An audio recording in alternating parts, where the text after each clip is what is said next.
Hello everyone, this is Logan589XP here, back for another episode of the Nin-Cast, and for the first time in Season 4, we're going to be covering multiple topics. Up until this point, I've done one, the very first one, where I talked about Min and the Pokemon Presents stuff. That was technically two different topics, but this time, we're going to really do multiple topics, which will probably justify the video length better than it would normally be. But yeah, there's actually quite a few things I want to talk about. The main one being probably the most recent announcement that I'm sure you are all very aware of. But we're going to talk about everything. We're going to go in order here. So without further ado, let's just go ahead and let's just get into this. This is just going to be kind of called like a little gaming news roundup. I might give it a more official name than that. But for right now, I'm just going to call it gaming news roundup. And I'm just going to have, the stuff I'm talking about be right below it in the thumbnail, which I'm sure you can see on your screen right now. But of course, this is a audio thing. This is a podcast, more or less, so you don't have to look at the video or the basically non-existent video. It's just an image on the screen. So, you can just put YouTube in minimized mode or whatever and do whatever you want and keep listening. But anyways, enough of that. Let's get started. So let's go ahead and let's talk about something that I was actually going to do a video on earlier, but I kind of decided to put it off. And I figured, hey, might as well do it now. So let's go ahead and let's talk about the new graphics cards coming out of NVIDIA. So first, let me give some context here. So I've been running a GTX 1070 since 2016. I have been mostly pretty happy with it. However, earlier this year in March, I upgraded from my 1440p monitor that I got in 2016 to a 4K monitor, mainly because of the PS4 Pro, as well as me wanting to have more space in Vegas when I'm editing, and of course just, the next-gen consoles were on the way. So it's like, hey, it's time to upgrade the 4K. Time to go 4K. But, while the GTX 1070 is a great card at 1440p and 1080p, 4K is, it can do it at like 30 FPS at medium settings, but like, it can do 4K in like the esports games, and it can do 4K in older games, but you're not playing modern games in the full native 4K at reasonable settings at 60 FPS.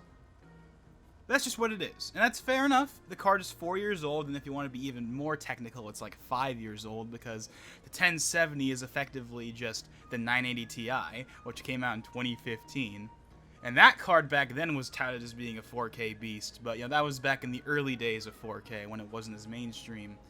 Now we're in 2020 and 4K is everywhere. Not everything is 4K, of course, but 4K is in a lot of products now, including the new consoles. I mean, the PS4 Pro and the Xbox One X already had it, but now with the PlayStation 5, the Xbox Series X, and a certain device we'll talk about later, although that one might not be doing 4K, but again, we'll save that for later. 4K, it's here. It is here. It's not on the way. It is here, and it is here to stay. So, that being said, it was about time I upgraded. But of course, in 2018, we got the RTX, was first announced, and we got the 2000 series, and while there was performance improvements, especially when you got up to like the 2080 Ti, it was overall a fairly like small increase, like compared to what we were used to. We were used to these really big, like the 10 series was a big jump. Like the 1070 was as powerful as a 980 Ti. Then we got the 1080. Then we had the 1080 Ti, and they were all beasts. Like, yeah, that's the kind of jump we wanted. And then the did I say 20 series or 2000 series? Whatever. It's the same thing. 20 series, 2000 series. I'm just gonna say 20 series. Then the 20 series came out, and most of the focus was on RTX, ray tracing, and less about the performance improvement, because the performance improvement between Pascal and Turing wasn't that big. There was improvements. Of course, again, we got ray tracing, we got the RTX cores, and that would lead the way for stuff like DLSS and RTX voice, which are now becoming big things, which we'll talk about in a bit.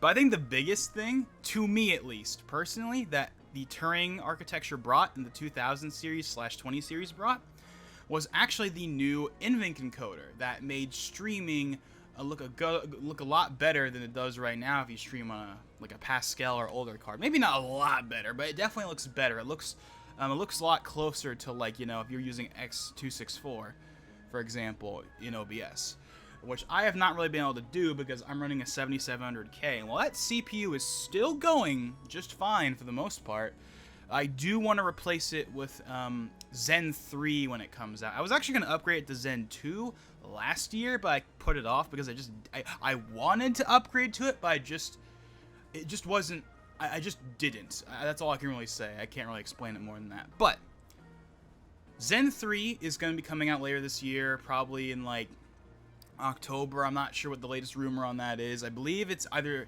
this month or October, but I don't know about that for sure.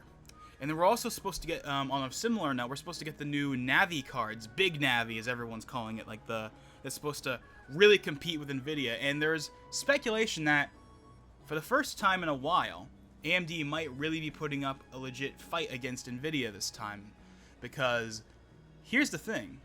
The 3000 series, which I know I haven't really talked about that much yet, I've mostly just been doing a little history lesson. But the 3000 series is actually very good price-wise. Like, a lot of people were expecting the prices to be ridiculous because that's what they were for the 2000 series, and because, hey, NVIDIA has a monopoly, so they're going to overprice their cards. But they didn't really do that, or at least not with the cards that matter most, specifically the 3070. But I will get to that in a second. But basically, so yeah, Zen 3 is supposed to come out, I think, either this month or in October. And then Navi is supposed to come out in October, I believe, as well. But don't quote me on that. And considering that the prices for the NVIDIA cards are actually better than expected, people are theorizing that, hey, they're making the prices more reasonable because they know that AMD has something that's going to kick their ass. Or maybe not that, but, like, you know, they're going to have a card that can really, truly compete with them on all the price brackets, not just the low to mid-range. I'm talking, like, the high-end cards, because that's the one thing that AMD has lacked. Because, like, Polaris was good, but it wasn't high-end. Vega was kind of a mess. The Navi cards that launched last year, they actually did pretty well, but still, they weren't competing with the 2080 Ti or anything. But supposedly, this is the time where they're really gonna come through this time. But who knows? We've been through this for several years now.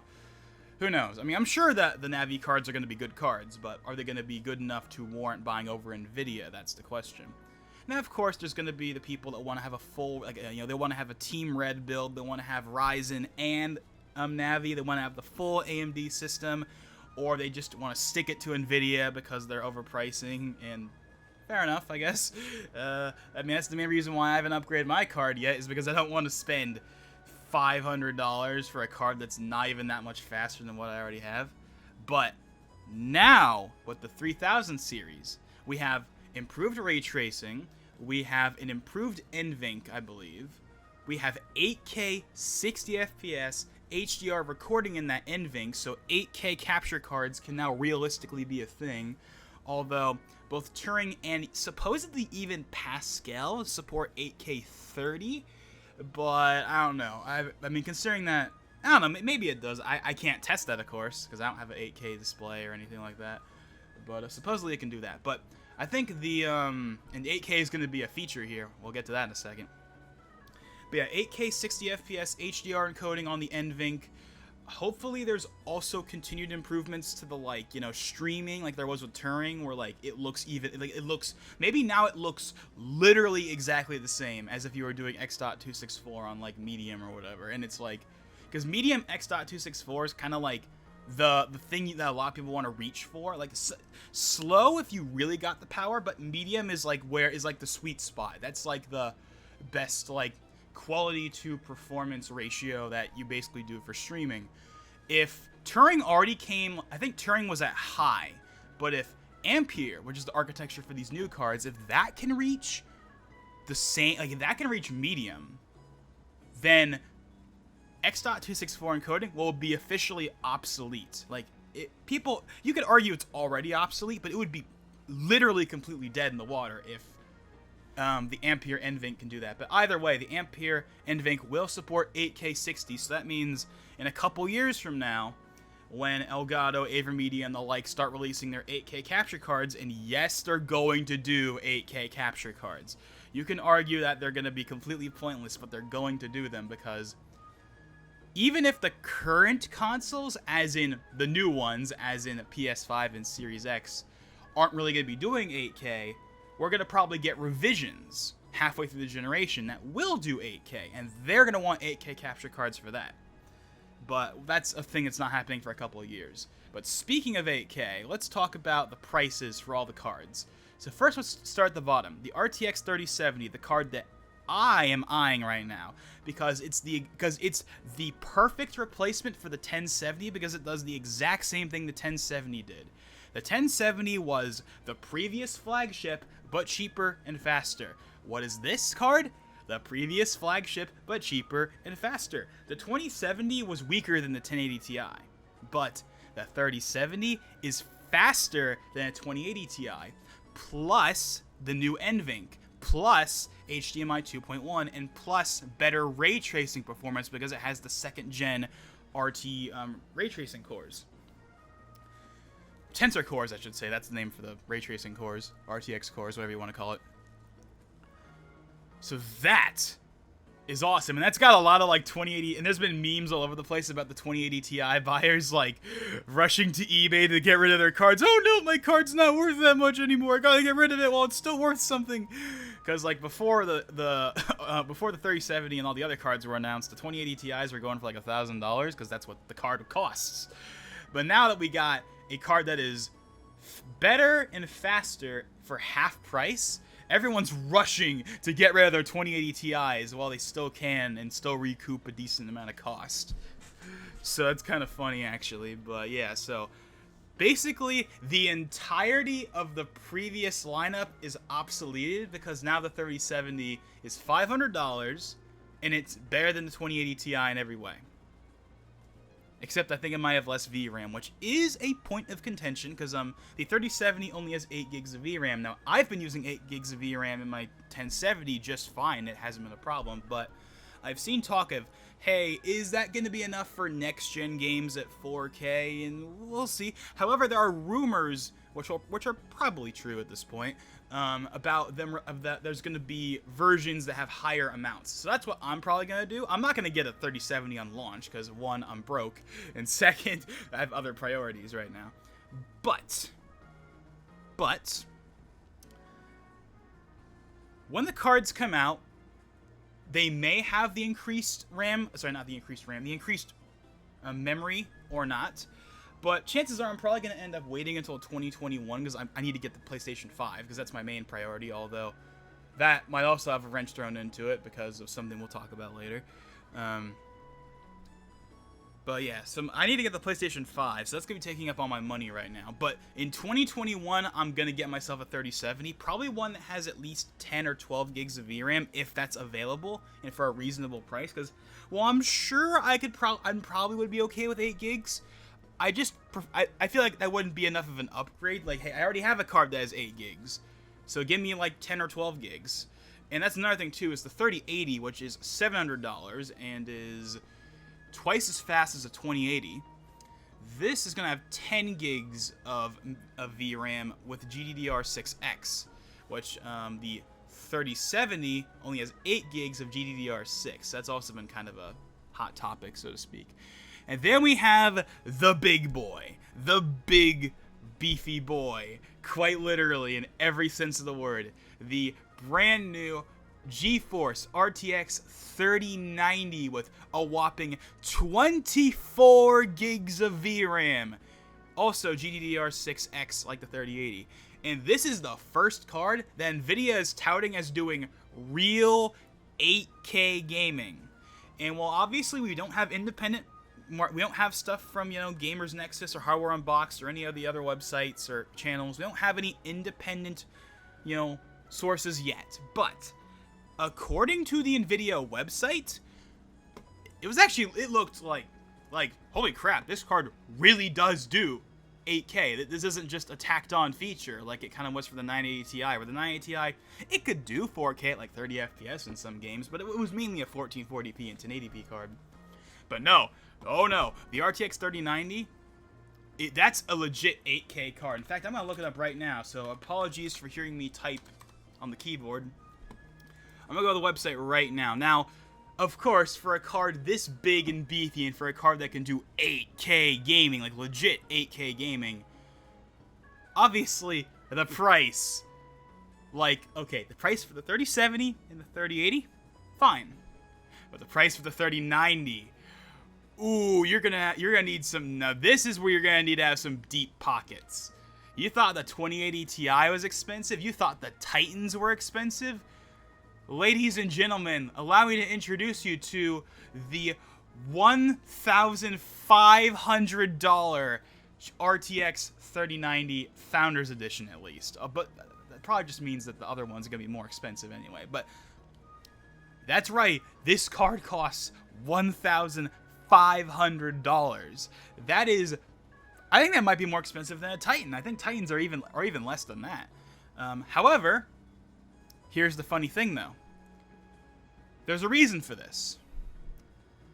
That's because, as they say on the website, the GeForce RTX 3090 is a big, ferocious GPU, or as they call it, BFG GPU, which is a Doom reference. If you know what that is, you'll know how funny that actually kind of is.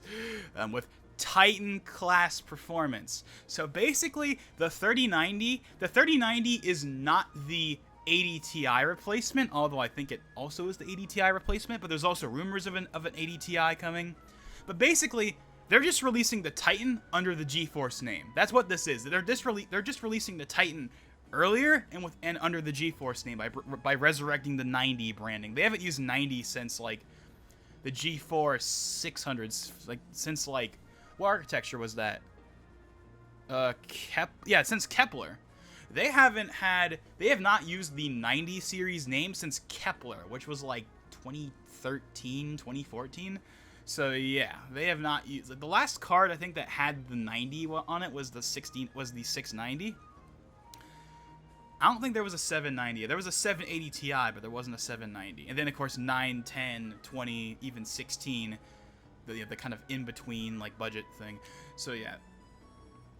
So they're resurrecting the 90 series as basically their Titan replacement. So that's why the card has 24 gigs of VRAM, and that's why the card is $1,500. I think I said that right. I don't know if I said that right, but you get the point, right? That's a huge price. So it's basically the Titan. It's the Titan, but now under the GeForce banner. That's basically what it is, and it's gonna cost you a pretty penny, but you get 8K gaming, so it actually kind of works. And that's not even counting DLSS. DLSS has quickly become one of like the best things NVIDIA has made in a very long time. It is such a great technology. It basically is magic. Okay, it's more than just that, but to the general public, it just looks like magic. It's like, it's giving you an image that's like close to native, but with much better performance. It's like crazy. Like here, I'm gonna list off some of the whole thing for the whole 8K gaming thing, right? For the RTX 3090, I'm gonna list off some stuff on the website. So, Apex Legends 65, and this is frame rate, by the way. Control, which is a notoriously demanding game. With DLSS 57, Death Stranding with DLSS 78, Destiny 2 without DLSS because it doesn't support it. A straight 60, so 8K 60, 8K 60 gaming for Destiny 2. That's kind of impressive, actually.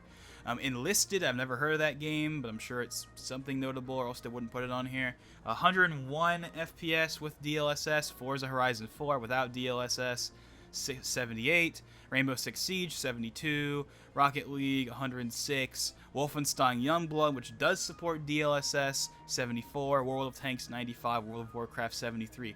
All those games are like, almost all of those are 60 FPS or above. Now, some of them have DLSS, some of them don't, but the fact remains, 8K 60 FPS gaming at high settings, by the way. It says right here in the bottom, this is captured at high settings. That's a thing that you can do now. It's going to cost you like a couple of paychecks, but you could do it. You can do it. That's the impressive part. And again, that's not... Okay, again, some of the games have DLSS, some of them don't, but DLSS, man, I wish I could try out DLSS, because again, I have a 1070, so I can't really try it out, because there's no support for it, because of course it doesn't have the tensor cores. But that right there, because, okay, I'm already going to end up getting a 2080 Ti basically from the 3070 anyway, and that card could already do legit 4K gaming, but on top of that, I can add DLSS. DLSS 4K 60 with ray tracing. I'm good to go. I'm going to be set for gaming for a couple of years with when I get the 3070, at least on paper, especially because now that they're starting, even though this might sound ridiculous to a lot of people, but now that they're starting to target again with a 3090, they're starting to push towards 8K. See, this is one of the glorious things about staying on a lower monitor resolution, is because eventually you'll reach the point where, like, getting great performance at that resolution doesn't cost much. Like if you're still using a 1080p display, you do not need much. Now, granted, if you have a 144 hertz monitor or a 240 hertz monitor or one of those new 360 hertz monitors, that's a different story. But even then, you're getting those monitors to play like Counter-Strike and stuff, and those games already pump out hundreds of frames on low-end hardware. But you get the point, though, right? So basically, now that NVIDIA is starting, granted it's at the super, super high end, but now that they're starting to target 8K gaming, that means that I can stick to 4K for a couple of years and I will be set in terms of, like, you know, and if you're at 1440p or 1080p, then you don't have to do anything. Like the 3070 for 1440p or 1080p is just gonna scream. You're gonna be set, absolutely set, and that's not even counting DLSS. That's the thing. DLSS is such a great technology. I couldn't do it justice. Go watch Digital Foundry or whatever. They have a couple of videos on it. Like DLSS 2.0. The first version of DLSS wasn't good, but the second version, the most recent version, is the one that is absolutely mind-blowing. And there's actually been talks about maybe the next Switch will actually have, because of course the Switch is powered by the Tegra, which of course is NVIDIA hardware, that maybe it'll contain DLSS. And I think that would be awesome. A new Switch that had DLSS on it could be amazing. That would really help them out with the third-party games. The first-party games already look fine on the system. It's just the third-party games that could really use DLSS. But anyways, so long story short, the RTX 3000 series, 30 series, whatever you want to call it, this is more like it. This is what Turing should have been. This is just like the good old days of Pascal, where the performance increases were really big. And if you've been waiting to upgrade, if you have a 9 series or a 10 series card like I do, it's time to upgrade. And I think that the timing of this is very suspect, because I think NVIDIA did this as kind of like a bolster again. Like the main reason why the 3070 is $500, the speculation at least, is it's $500 because because it looks really attractive. Because, again, hey, 4K, 60 FPS, you can have DLSS, all that stuff. They're trying to price that against the consoles. Because, hey, you can buy a PlayStation 5 or a Series X for $500, or you can keep your existing computer, assuming you already have one, and upgrade to a 3070 for $500 and get insane performance upgrades. But we'll see. Also, GeForce Experience and Shadowplay will now support 8K HDR video as well, hence the whole 8K NVINC thing I was talking about earlier. So yeah, 8K capture cards from Elgato and AverMedia, those are definitely going to be coming. Not now, but like in a couple of years. Probably like, I'm going to say 2022 is when we're probably going to start seeing some. They might release a pass-through card that allows 4K capture but 8K pass-through. They might update like their current cards to do that. But we're probably not going to see a real 8K capture card for like another 2 years. Maybe even more, depends, you know. But anyways, let's move on from that. NVIDIA 3000 series looks awesome, can't wait. Not going to be getting it this year though, but I definitely cannot wait to get my hands on a 3070. Now let's talk about the worst kept secret in gaming probably for the last 2 years. So, the Xbox Series S. We've known about it since 2019 when it was called Project Lockhart. We knew it was 4 teraflops, we knew it was targeting 1440p, we knew it didn't have a disk drive, we knew basically everything except for what it looked like and the price and the release date. Well, of course, we weren't going to know the release date until they did the release date for the other console, which they still haven't done yet. But yeah. So, after months of leaks, and then we had the controllers, and that literally said Xbox Series S on it, Then yesterday, no, it wasn't yesterday, it was the day before, I believe. Yeah, it was the day before. Yeah, it was the day before. Was it yesterday, or was it the day before? Whatever. Like, I'll just say yesterday. Then yesterday, I forget his name. I feel bad right now. Let me go and look it up. Again, sorry for the keyboard. What is it? What's his name? Darn it. Where is it? Darn, his video is being buried by everyone else making videos. He was the guy that originally, like, leaked it.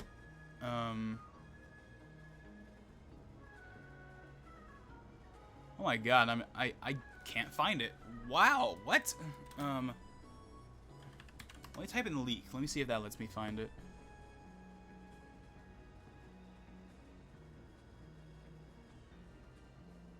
Okay, I can't find the video, so I'm sorry, the guy that originally leaked this, but there was a guy on YouTube that put up a video that leaked, like, that formally leaked the Series S. It was $300. Like, it had, like, video and screenshots, and a couple of hours later, Microsoft just threw up their hands and were like, you know what? Screw you guys.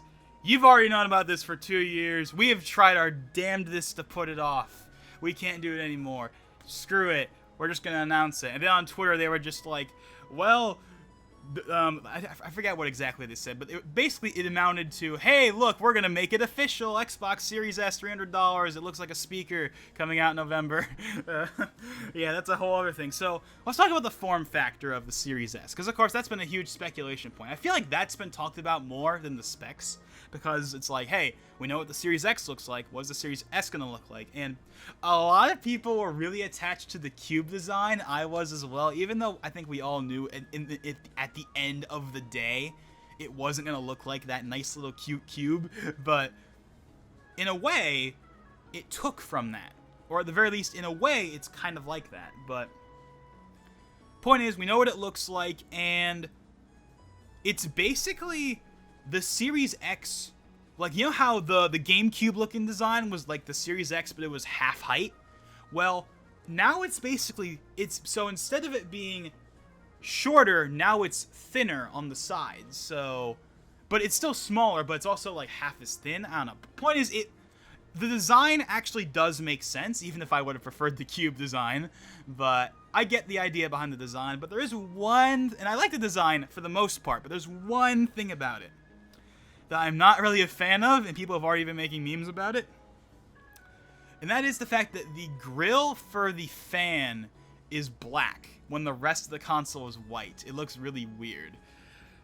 Why they didn't just make it white like the rest of the system is beyond me. I think that would have looked better, but in a way it's good because it means we can make memes out of it, because you know how the Series X was the fridge and how the PlayStation 5 was the router? Well, I already said this earlier, but the Series S is now the speaker. It's like Microsoft and Sony are trying to sell us like appliances or something. Oh yeah, here's your fridge, here's your router, here's your speakers. Like, the console design this generation is weird as heck, but I kind of like it because it's so different, you know? Like that's the thing. It's cool is that it's not just the normal boxes. Like, they have something different about them. I guess the Series S, all things considered, is actually pretty standard. It's mainly just that, like, if it had the white grill, it would be pretty, you know, like, it would still be a bit different, but, you know, it'd look a lot more normal. But because the grill for the fan is black, it looks like a speaker and everything. So that's kind of funny, but yeah. So they have confirmed it's $300 now. That leak from like right before Microsoft threw up their hands and were just like, screw it, I'll just announce the thing, as you guys already know anyway.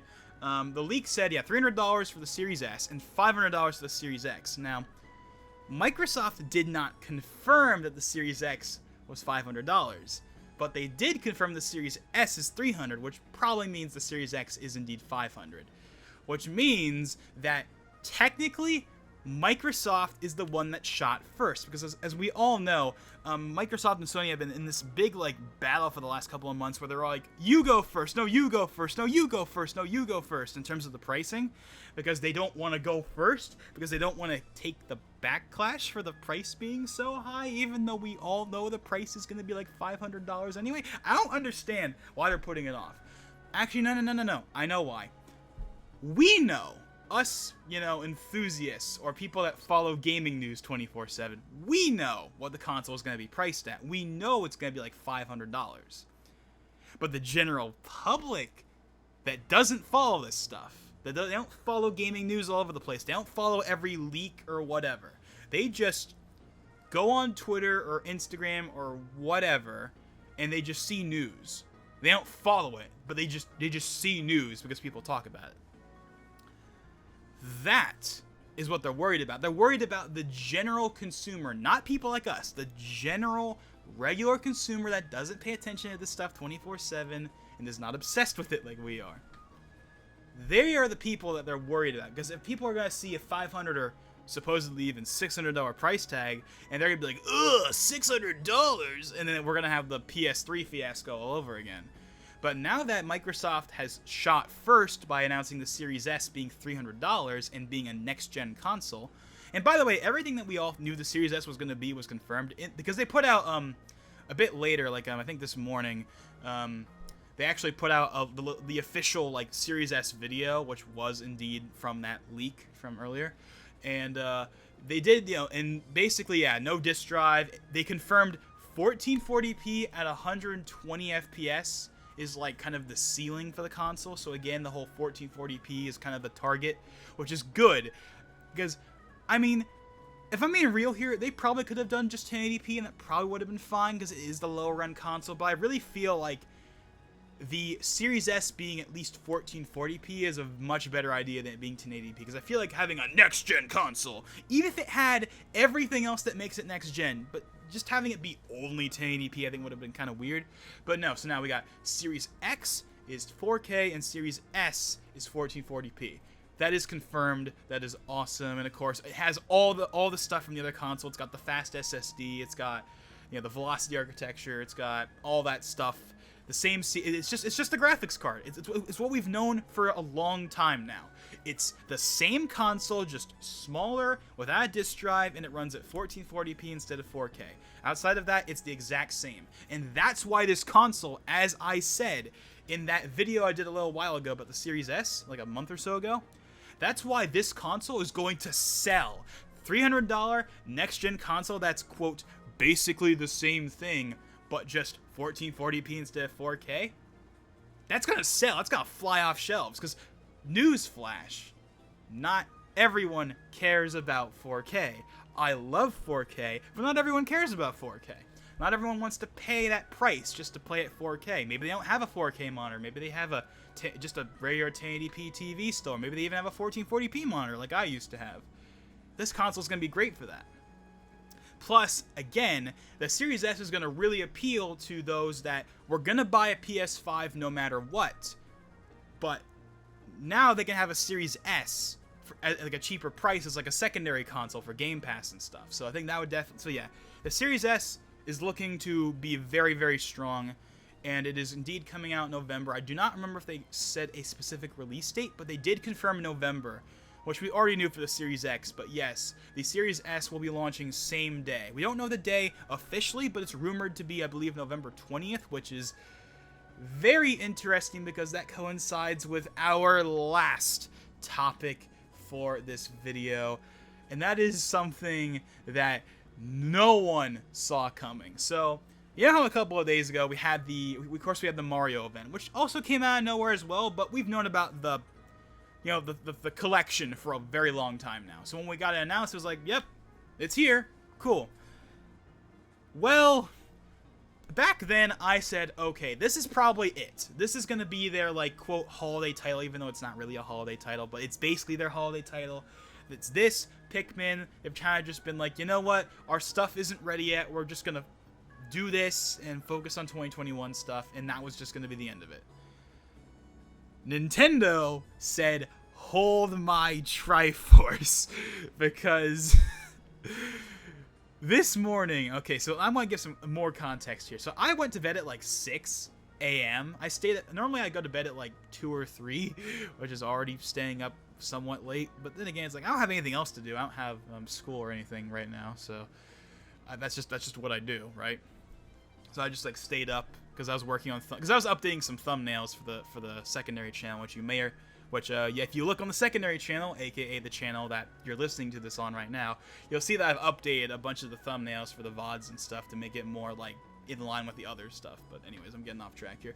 So I was working on that up until 6. Then I went to bed, and then it turns out right when I went to bed, like 15 minutes after I went to bed and I turned off my phone, this got announced.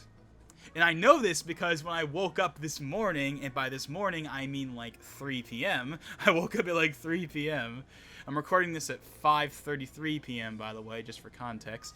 The first thing I do every time, I said this in the Mario presentation thing, but I said the first thing I do every time I wake up is I go on YouTube just to see if there's anything going on.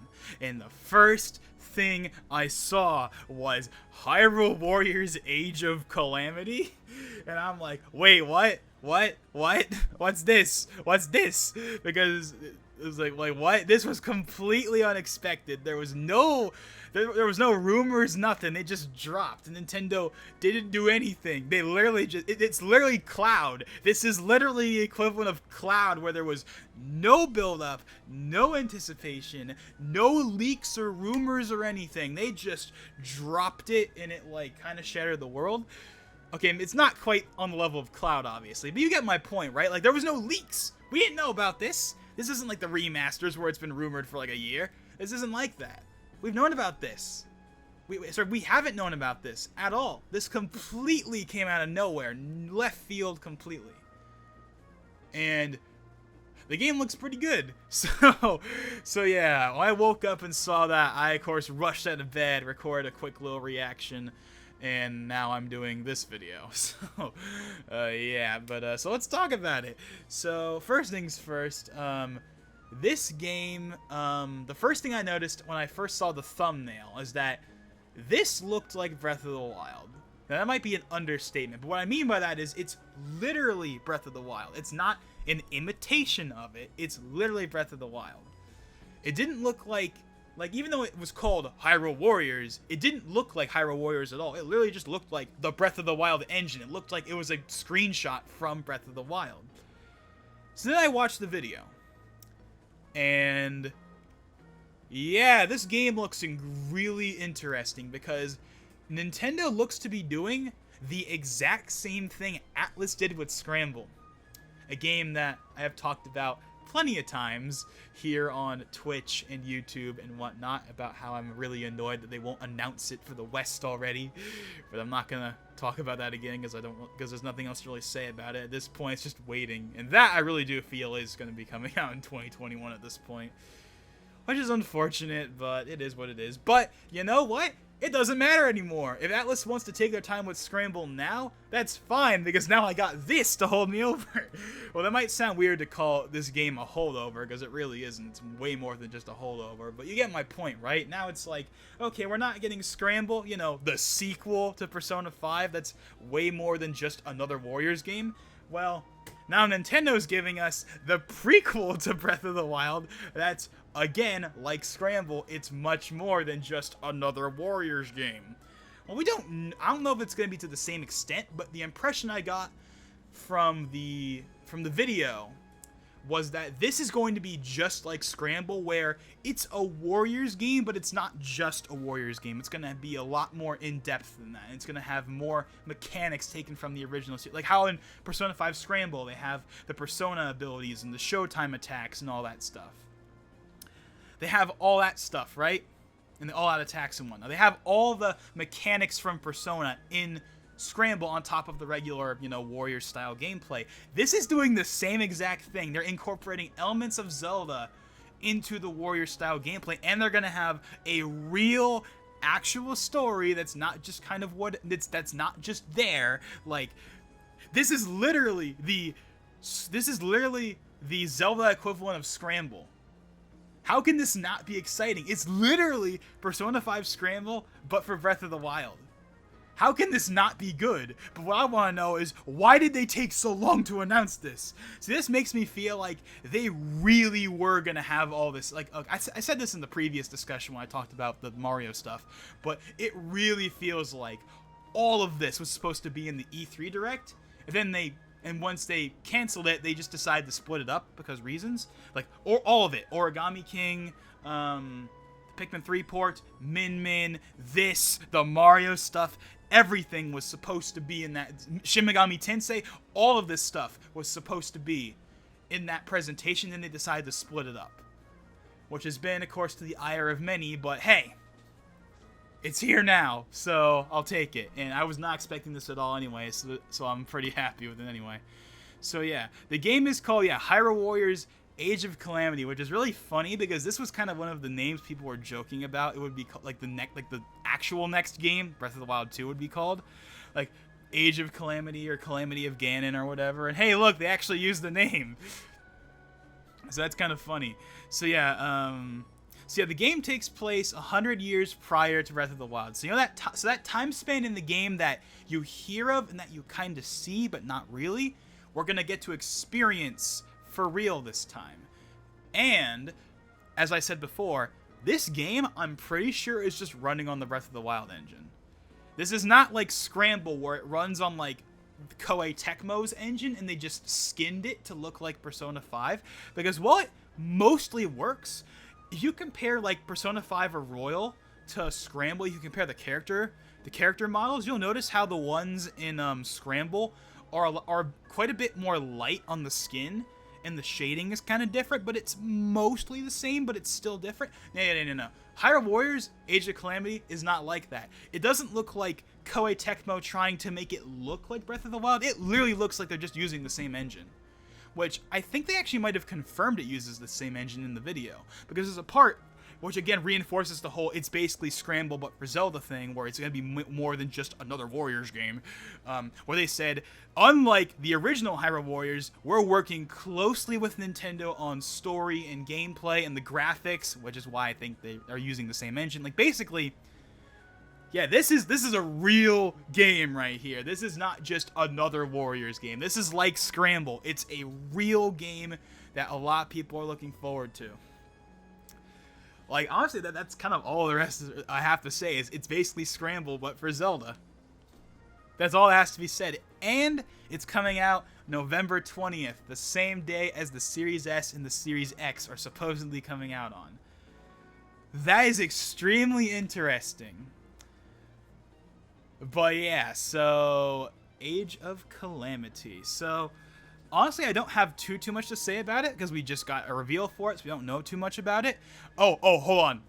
Actually, no, I'll say that for the end. So let's talk about what we do know. So yeah, it takes place 100 years prior to Breath of the Wild. We're gonna get to play through all the events we didn't get to see in the original game, which includes the Siege of Castletown and stuff like that. So that's gonna be really cool. We get to play through Castletown like when it was originally still there. That's something I always wanted to see in Breath of the Wild, so we get to see it in this game, so that's awesome.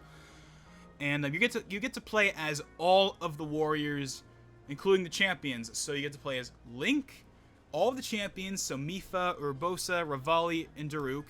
And finally, after people have been talking about it for years and years, you get to play as Zelda. Now, yes, you got to play as Zelda in the original Hyrule Warriors, but being able to play as this incarnation of her. Now you can finally play as this incarnation of Zelda, so that's definitely something that a lot of people are going to be happy with. Also, I don't know if this was in the original game, but I'm pretty sure Link has new armor that kind of reminds me of his original Hyrule Warriors armor, but not really. Like the knight-looking armor that they show at the beginning of the trailer. But, yeah, so, also, the game, this was not in the trailer, but the game does support 2-player co-op like the original Hyrule Warriors, so that's awesome. Let's see if there's anything else here. Pre-order now. I'm not sure how I'm gonna do that, honestly. So, yeah, I honestly don't really have that much to say about it. I mean, Scramble, but for Zelda. And it's a prequel, like how Scramble is a sequel to the original game and stuff like that. And yeah, it looks really cool. We don't know too much about it, but you get to play as all the champions, including Zelda. And it's built on the Breath of the Wild engine, and it looks really awesome, and I cannot wait for it to come out. But the problem is that release date, because that's $60 that I'm going to have to spend on this game. Because, come on, it's a new Zelda that takes place before Breath of the Wild. I have to get it. Obviously, like, who's not going to get this game? But, like, man, I'm not sure what I'm going to do. Because the PlayStation 5 will probably release before this game, so that might sap on my money. This is going to be a tough one. I'll figure it out, of course, but yeah. So, Hyrule Warriors Age of Calamity, honestly, I don't have that much to say about it, other than it looks awesome, and it's basically Scramble, but for Zelda, so that's sweet. And this is basically the replacement for Breath of the Wild 2, because as I've said multiple times on Twitch and on YouTube, I still believe that Breath of the Wild 2 was supposed to come out this year. But then it got delayed because of the pandemic. So this is going to be taking its spot. Which is perfectly fine with me. So we're still getting the new Zelda game no matter what anyways. And of course, and what's cool is they did actually mention Breath of the Wild 2 in the presentation. Not that much, of course. They just said, because yeah, Aonuma was there at the beginning, of course, because, you know, Aonuma is the head of Zelda. And he was all like, as I'm sure you all know, back in the June Nintendo Direct from last year, we announced that we were working on the sequel. You know, we're working hard on it, but we're not quite ready to talk about it just yet. And I'm like, yeah, that's no shocker there. but the fact that he said we just got to make you wait a little longer, that makes me feel like it actually might not be that much longer until we get info on it. We might actually get a trailer for it sooner than we think. Who knows? Maybe we'll have, like, maybe it really will be at the Game Awards this year. It actually might be at the Game Awards this year. I think it really might be. Now, one thing about this game that is interesting to me, I'm sure they're probably going to announce this later, but there's no season pass for it yet, which I find very interesting because, of course, the original Hyrule Warriors is very notable because it was the first Nintendo game that had a season pass. It was not the first Nintendo game to have DLC, or even big DLC, but it was the first Nintendo game to have a straight-up season pass. It was the first one to have a season pass, just straight up. You could argue maybe Mario Kart, but that one wasn't called a season pass. I'm talking one that was literally called a season pass.